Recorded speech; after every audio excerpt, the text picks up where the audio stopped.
I mean, the tips weren't that bad. I mean, after I dragged my heavy tip jar to the local Coinstar machine,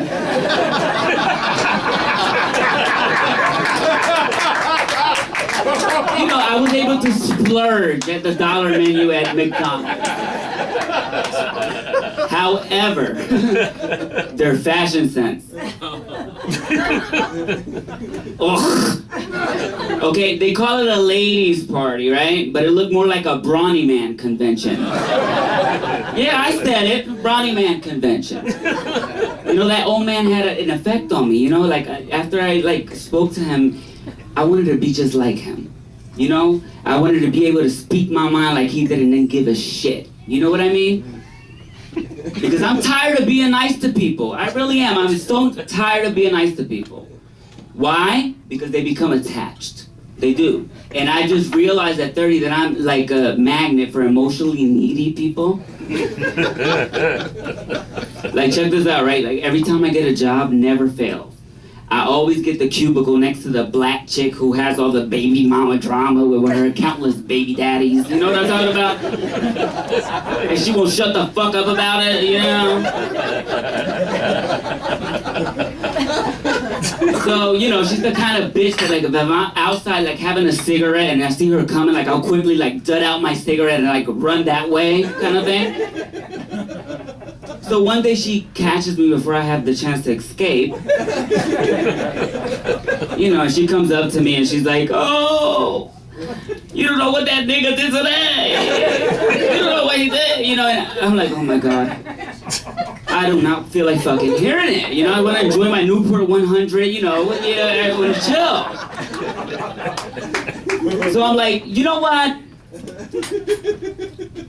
Clock out on your break and go across the street to the park, because there's a park across the street, there's these trails and it's great. I go there, that's how I get rid of my stress. So she disappears for hours. Nobody knows where she is. Suddenly we get a call into the call center, and it was her. She was in the emergency room. What happened was, you know, on her quest on the trail, you know, looking for the, you know, meaning of her worthless existence,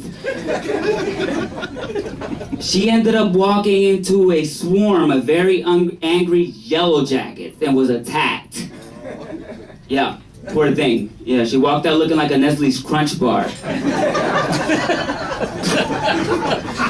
And I'm like, you know, how the fuck did that happen to somebody? You know what I mean? How did that happen?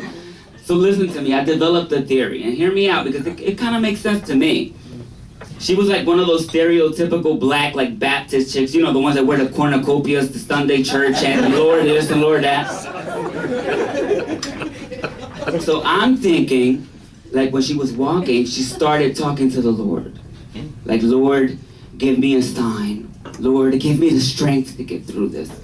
And you know what? I think the Lord got tired of her shit.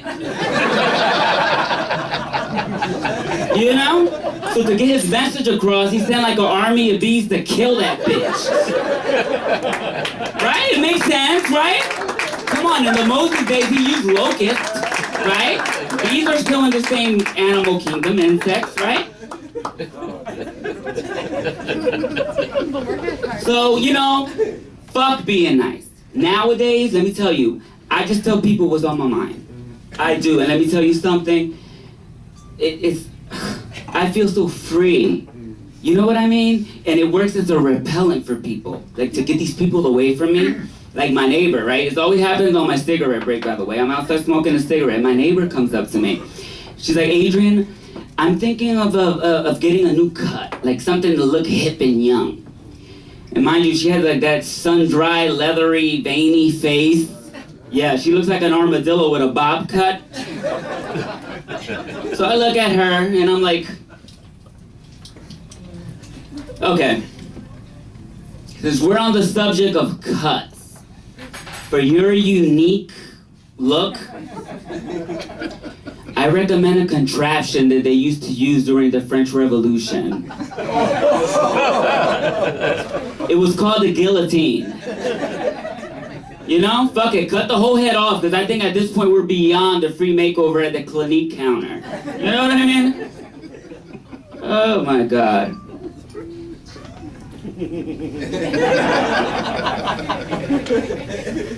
Oh my gosh. So, huh? Bendito, ¿verdad? Chop her head off. Fuck that bitch. So, you know, there is an exception to the rule, though. Let me tell you, I'm still learning in progress. You know, being brutally honest is an art form.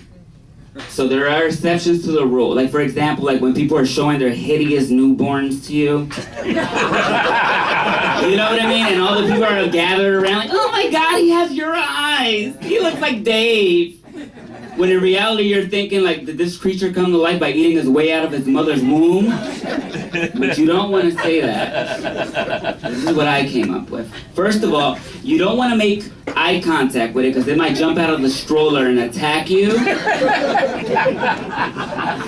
So this is what I do. When it's my turn, when they bring that thing in a stroller around me, I focus on an article of clothing. I do. Like, they'll bring it around, oh look, this is my newborn. I'm like, oh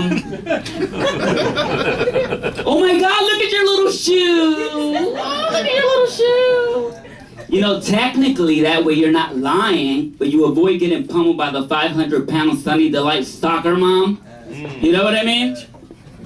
So I've been applying this truth shall set you free theory to my everyday life. And like today, like I went to my Asian glam squad. Look at my eyebrows. Don't they look great? Thank you. So right, I'm sitting in the chair and I'm having like small talk with her. And I noticed that on the wall, there's a picture of like these 15 Asian women like gathered around and smiling. So I'm like, Michelle, that's a cute little picture. What's that about? And she's like, oh, yo, that's my graduation picture. Oh, that looks great. You know, and you know, she was so like, you know, happy, you know, because usually they dump them in the ocean when they're born. I read that somewhere. You know, so then she keeps insisting, like, you know, fishing for compliments, like, don't I look pretty in my graduation picture? I'm like, okay, bitch, slow down. I'm trying to figure out which one of them is you. I mean, really, I had an easier time playing Where's Waldo than finding this bitch in her own picture. And I'm not saying all Asian people look alike. I'm just saying that if I had an Asian friend in New York City, the last place we would meet for lunch would be Canal Street. You know, narrow down my search a little bit, right? You know what, y'all? If comedy doesn't work out for me, I've decided that I'm going to become a motivational speaker. I have all these precious gems that, you know, I can share with the world. Like, we can all take something from tonight, right? Like, rule number 1. Let's see, what did we learn? I'm going to give you a recap. We don't have a PowerPoint presentation, so I'll try my best. Rule number 1. What was rule number 1? Oh, yeah. Stop chasing pipe dreams that you can't live up to and get a real fucking job. Okay? Number 2. Lesbians are lousy tippers and they all dress like lumberjacks. Number 3. If you're a magnet for emotionally needy people, think of the most fucked up thing you could say and just blurt it out. I mean, you might not be that popular, but at least you can enjoy your cigarette in peace. And rule number 4, which is very important, everybody, take a note of this because you can use this. If you're gonna meet your Asian friends for lunch, don't do it in Chinatown. Thank you, everybody. Have a great